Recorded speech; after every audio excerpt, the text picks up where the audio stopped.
Hello guys, आज हम पढ़ेंगे इन्फिनेटिव फॉर्म।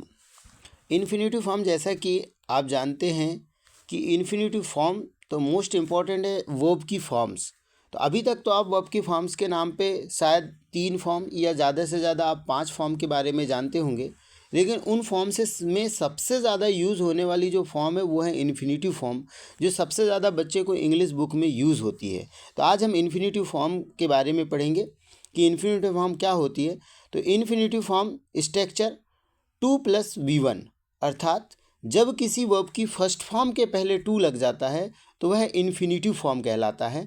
अर्थात उसका जो इन्फिनेटिव फॉर्म का सीधा रूल यही है कि किसी वर्ब की फर्स्ट फॉर्म के पहले टू लग जाए। फॉर एग्जाम्पल रीड, तो रीड का इन्फिनेटिव फॉर्म होगा टू रीड, पढ़ने के लिए। सिट का इन्फिनेटिव फॉर्म होगा टू सिट, बैठने के लिए।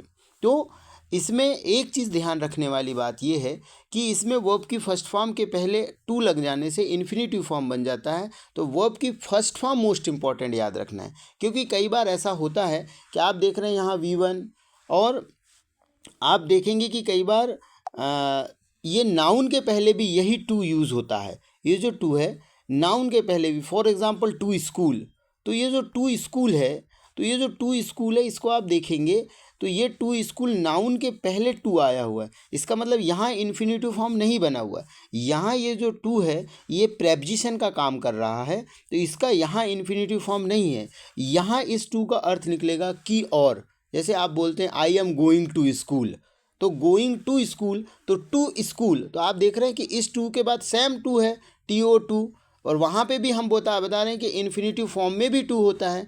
तो यहाँ लेकिन स्कूल के पहले टू है, अर्थात नाउन के पहले टू है, और नाउन के पहले टू होने की वजह से यह क्या है, प्रेपोजिशन है, और इसका हिंदी होगा कि और। तो आप समझ गए होंगे कि ये टू प्रेपोजिशन है, लेकिन यही टू अगर किसी वर्ब की फर्स्ट फॉर्म के पहले आता है तो वह इन्फिनेटिव फॉर्म होती है।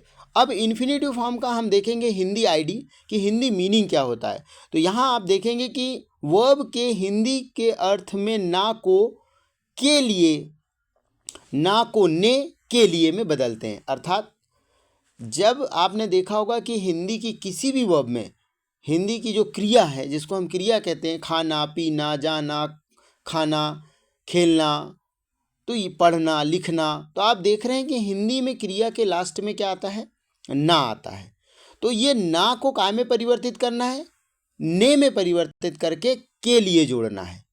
फॉर एग्जाम्पल जैसे अभी हमने बनाया था रीड का, रीड मीन्स तो पढ़ना होता है, लेकिन जब ये रीड तो कहीं पे भी बुक में लिखा हुआ नहीं दिखेगा, आपको दिखेगा टू रीड। तो यहाँ जो रीड मीन्स पढ़ना होता है तो उसका हो जाएगा टू रीड, पढ़ने के लिए, टू रीड पढ़ने के लिए। सिट मीन्स क्या होता है, बैठना, लेकिन इन्फिनेटिव में हिंदी ट्रांसलेट क्या होगा, टू सिट, बैठने के लिए।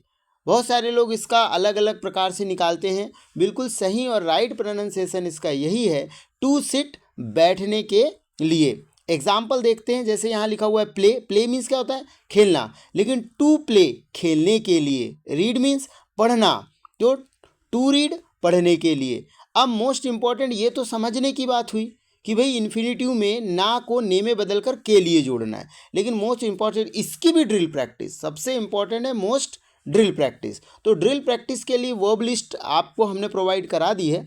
अगर आपके पास नहीं है तो आप मेरे व्हाट्सएप नंबर मुझे व्हाट्सएप कीजिए, मैं आपको वर्ब की PDF सेंड करके आप उस PDF फाइल के माध्यम से, या आपके पास वर्ब की फर्स्ट फॉर्म छाट लीजिए, 100-200 वर्ब की फर्स्ट फॉर्म छाट लीजिए, और उससे फिर आप उसकी इन्फिनेटिव की ड्रिल प्रैक्टिस कीजिए। जैसे मैं वर्ब लिस्ट से पेज नंबर 5 फर्स्ट स्पोकन की बुक आपके पास होगी, नहीं होगी तो मंगवा लीजिए, मोस्ट इंपॉर्टेंट बुक है। और उस बुक में आप पेज नंबर 5 में देखेंगे, जो नई बुक आई है पेज नंबर 5 में, और जो पुरानी जिनके पास होगी वो सबसे लास्ट वाले पेज में वर्ब की लिस्ट मिल जाएगी। तो वर्ब की लिस्ट में जैसे पिक, पुट, गिव, टैग, तो अब इसको देखो कैसे वो लुक, लिसन, टेल, स्पीक। तो मैं इन्फिनेटिव फॉर्म कैसे बनाएगा बच्चा, उसकी एक ड्रिल करके बताता हूँ। टू पिक उठाने के लिए, टू पुट रखने के लिए, टू गिव देने के लिए, टू टेक लेने के लिए, टू लुक देखने के लिए, टू लिसन सुनने के लिए, टू टेल बताने के लिए, टू स्पीक बोलने के लिए। आपको उस बुक में इसके सामने हिंदी मीनिंग भी लिखी हुई है और उसका प्रोनाउंसिएशन भी लिखा हुआ है। तो इस तरह से बच्चे को बोलने में बिल्कुल कोई दिक्कत नहीं जाएगी। तो इस तरह से उसकी ड्रिल प्रैक्टिस मोस्ट इम्पॉर्टेंट है। तो रिटर्न होमवर्क कि हमने आज दे दिया बच्चे को कि आप 50 इन्फिनिटिव बना के लाओ और 50 का ओरल प्रैक्टिस करवा लो, तो जिससे उसके माइंड में ये सेट हो जाए कि इन्फिनिटिव में हिंदी किस तरह से चेंज हो जाती है। तो दैट्स ऑल। तो आप सभी को शायद बहुत अच्छे से समझ में आ गया होगा इन्फिनिटिव फॉर्म। और अगर आपने नाउन और देयर सेंटेंस का वीडियो नहीं देखा है तो पहले उनकी प्रैक्टिस कर लें। आप देखेंगे कि धीरे धीरे हम इंग्लिश की शुरुआत कर रहे हैं। आप चलते चलते जाइए, लास्ट में आपको पूरी इंग्लिश बहुत अच्छे से आप बच्चों को अच्छे से सिखा भी सकते हैं और साथ में उनके सिखाने के साथ साथ आप भी खुद सीख सकते हैं।